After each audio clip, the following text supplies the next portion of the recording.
You do not need a fancy camera to create content on YouTube. That's typically what a lot of people on YouTube will say while they're shooting their video on a nice DSLR expensive camera. Well, right now, I'm filming this on my phone, and I want to kind of explain to you how you can create content from $0 to roughly about $2,000 or something dollars.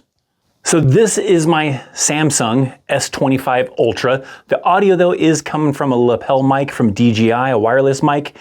I'll link some stuff down in the description box of things I'm using if you really want to check it out. Maybe I have everything, maybe I don't. But right now, my S25 Ultra with a wireless mic. Even shooting outdoors, the S25 Ultra is going to give me good video quality. Now, I am shooting this with the rear-facing camera, and I'll try to keep it on screen with what camera I'm shooting. That way, when you see footage, you can see it, because we're going to switch back and forth between different cameras. So right now, I'm on the rear-facing of the S25 Ultra, but even on this phone, the front-facing camera is pretty decent if I switch it to full HD, and I'm using the mode of portrait mode, so it kind of blurs the background a little bit to kind of give like a DSLR camera kind of look, so it looks pretty good.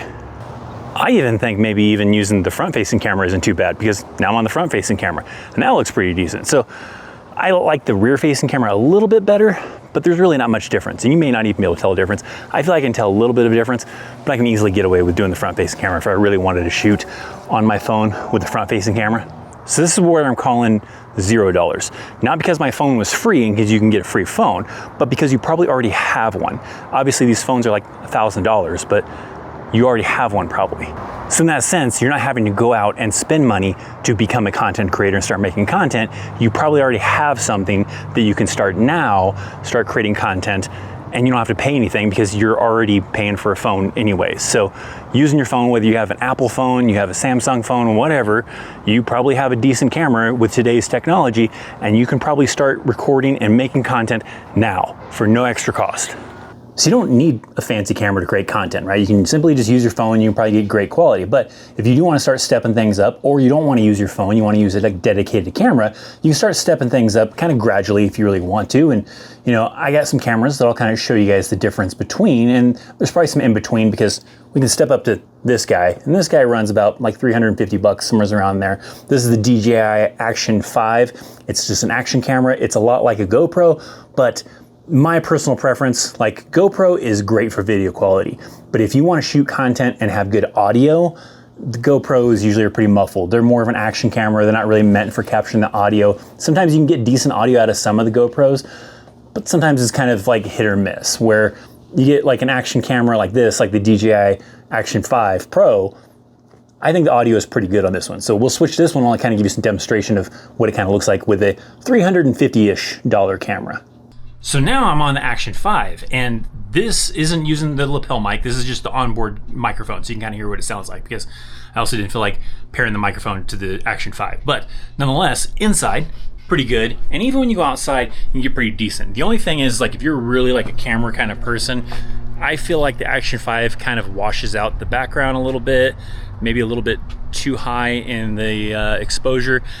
I may have done a little bit of like, I don't know if I did some tweaking in it. I won't tweak the Action 5 footage, but nonetheless, right, sometimes I feel like in certain environments, it's overexposed. There probably is adjustments you can be made in this, and I probably just haven't messed with the adjustments, but nonetheless, still a pretty good camera. This is great if you don't want like a big profile, right? You want to have a camera that's not super large. You can just throw it in your pocket very easily. You want to create content that way, especially like if you're an outdoors kind of content creator. You're trying to do some vlogs, you're trying to do some hiking, you're trying to do something outdoorsy kind of a thing, and you don't want to lug around a large camera. I think like these types of cameras, these action cameras, work really good and are pretty good for that kind of a purpose. But maybe wouldn't be necessarily good if you're just like an indoor creation kind of person. You're trying to do some like how-to videos, you're trying to do some product reviews, you're trying to do, you know, whatever in like a studio kind of environment. Probably not the best for that kind of environment. So the action cameras are pretty good for your outdoorsy kind of stuff. You may have to adjust some things to get the image to look a little bit better, but for someone especially just starting off, pretty good for outdoor stuff. Now the step up from here, at least for me, is this guy, the Canon M6. There are cheaper cameras that kind of accomplish the same job. I don't remember paying as much as it shows online for this camera. Maybe I did, and I don't remember. But online, it's roughly about $900 to $1,000 for this camera with the lens.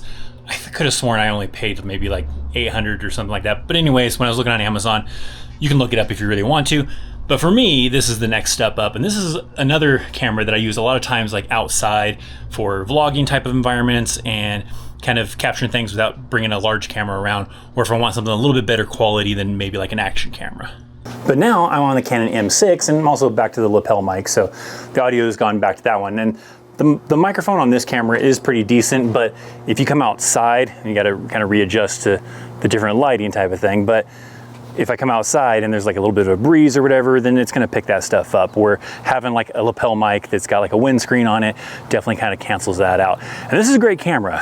I don't know if $1,000 great, kind of in that ballpark, $900 great. There's probably other cameras you can probably get for around $500 or $600. They can do just as good, maybe. But I like the camera. Mainly, I just like to stick with Canon because I really like the Canon product, because I also have a brand new camera that arrived while I was out of town. And I'm gonna show you that one next. Let's go inside and kind of check this thing out because I haven't even looked at it yet. So this is a brand new camera that I just got in while I was gone. This is the EOS R50V. And this camera is specifically designed for content creators. It's not my most expensive camera because I guess this guy here, which I'll show you guys in a little bit, is my more expensive camera, but this guy is actually going to replace this guy, and I'll explain why. And also technically this isn't my most expensive camera because I spent once about $8,000 or $9,000 on a camera that's now worth maybe like $500 used on the internet because it shoots standard definition, but it was top of the line back in like around 2009, 2010 era.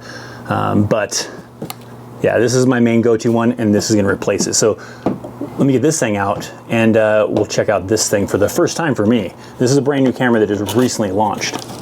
So here is the EOS R50V. This one's specifically designed for like content creators, allegedly, because it's got like a lot more dedicated buttons here for actual video modes instead of your standard camera that usually has like a lot of modes for photography, right? This one's got a lot more modes for video right up front to make it easier for people using it to shoot video rather than a photographer, because that's how a lot of these other cameras are. Like here is another camera I'll show you here in a minute, and this is more of like a, you know, photography camera, but it shoots great video. So all the knobs, all the buttons, all the dial positions are mainly for photographers with only one dedicated spot for videographers. So kind of nice to have a lot more dedicated options on this camera. So we'll switch over to check out the footage, but this one shoots 4K. This one also has a flip out screen. This one here has a flip up screen, which kind of gets in the way of the hot shoe. So like if I have like a microphone that I have to attach to it, the screen gets in the way and I can't use the screen. So I like kind of having this, that way I can have the screen out if I want to use it in a more portable way,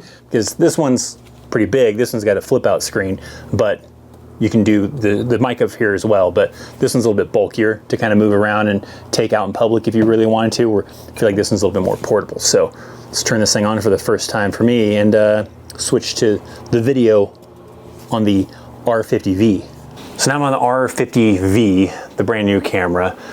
This camera is kind of more designed for like, you know, video people kind of a thing, because like I was saying, a lot of cameras are kind of multi-purpose, but focusing more on photography. I like that this one has a record button on the front. It's got a little indicator to let me know that it's recording, even if I don't have the screen flipped out. There's a bunch of modes and everything too. There's like a mode that allows me to like be able to like show stuff easier. Let's try that one out real quick. Now it's on this mode that apparently like adjusts the focus like really quickly or easily for like showing products. So like if I was showing off this lens cap, bring it close to you, I can show you and then move away, and then it kind of goes back to me. I'm watching myself on the screen to kind of see how it's working. It looks like it does really good, right? I mean, you kind of like, if you're trying to show off like some kind of products or something like that, right? Let's see, like got some jacked up pliers here. Check them out, right? They need a little love. Oh, that looks pretty good, right? You got one of my other cameras here, right? We're checking out this camera, right? You're kind of checking out to see if you want to buy this camera. Link in the description box down below for Amazon. All right, that works pretty good. So that mode's pretty cool for maybe if that's what you're trying to do, right? You're trying to do some kind of beauty tips, you're trying to do some kind of product reviews, you're trying to, I don't know, just show stuff, right? And there you go, you can show stuff. I got a little Minecraft ring here from my daughter's birthday. There you go. Nice, that's pretty cool. This one just says makes skin look more beautiful. I don't know. But this camera is kind of a cool content creation camera. So this is actually going to replace the R5, I always forget, R5, R6, I got the R6. I always kind of mess that up. But that's going to actually replace that camera because that camera is great and all, but it's got some issues. The problem that I constantly have with that specific camera, or this specific camera, is it looks great, but if I record for too long, it overheats. So I don't know if they've addressed that in like future models. I think like the Mark II, I don't know if it does that because this is the Mark I of the R6.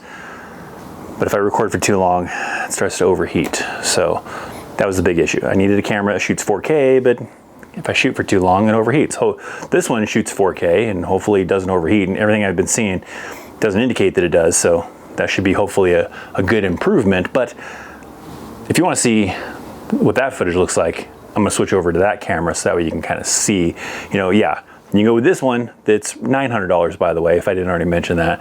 But that one is a full frame camera, so that one runs you probably around the 2,000 range, especially because I have it with the lens. So if you get without the lens, I'm sure you can save a little bit of money, but with a lens, you're looking at 2,000 to 3,000. So now I'm on the R6 Mark I though. So great, video looks good.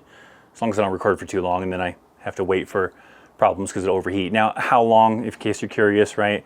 Well, probably about like 20, 30 minutes, it's gonna overheat if I was recording for that long. So when I'm trying to record like really elaborate videos for my Christopher Chaos channel, that's when it becomes a bit of a challenge because then, you know, it may end up getting to that threshold where it starts overheating. I have to take a break for a little bit, let it cool down, and then go back to shooting. So it looks good.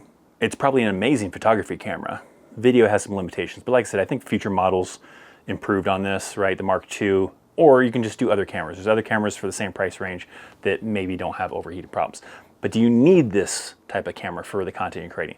Maybe not, right? Like I said, you can probably easily just start off with just your phone, right? You start off with something you already have, starting at $0 because you already have it. You don't have to go out and spend money. That's also a really good idea because it allows you to at least test the waters, try it out. Are you going to be someone who wants to stick with it? And then if you are someone who wants to stick with it, then pick the camera you want. I'm not saying that, you know, you just stick with this whole time. You can. There are creators out there that do actually just use their phone for all their content creation and they just stick with that. But if it is something you kind of like to do, like I get these different cameras because I like doing this. So I like having the tech. I like having the cool cameras for creating the content because it inspires me to want to create the content when I have something cool to use to create the content with, right? But you don't want to immediately just jump into it that way. I've seen people do that where they go out, they buy a nice DSLR camera and they start creating content, but then they lose interest and they stop creating content. Now they got a great camera for some home movies and some pictures every now and then, but maybe you could have gotten that same great quality with a cheaper camera. So hold off on getting the expensive stuff until you know for sure that you want to stick with it and you feel like you really want that stuff, then cool. You feel like it's going to improve your quality of your videos. Maybe it's going to improve your morale and your motivation to want to create. Then I think it's great. So if you want to create content, you just got to start creating. Start off with the easy things. The easy way to do so is starting off with your phone. Get into the rhythm. Get into it, make sure you enjoy doing it and you are having fun doing it, and then from there, start getting all the cool stuff that you want to get. But you just got to start, and start simple and work from there. Because it's very discouraging in the very beginning. It's very difficult to find your rhythm, and you don't want to go and spend a lot of money. It turns out you're not really that into it as you thought you were into it. So get out there, create, make something, even if nobody sees it, because at least you're getting the reps in, and you're getting the experience, and you're trying things out, and you can say you at least tried. All right, thanks for watching.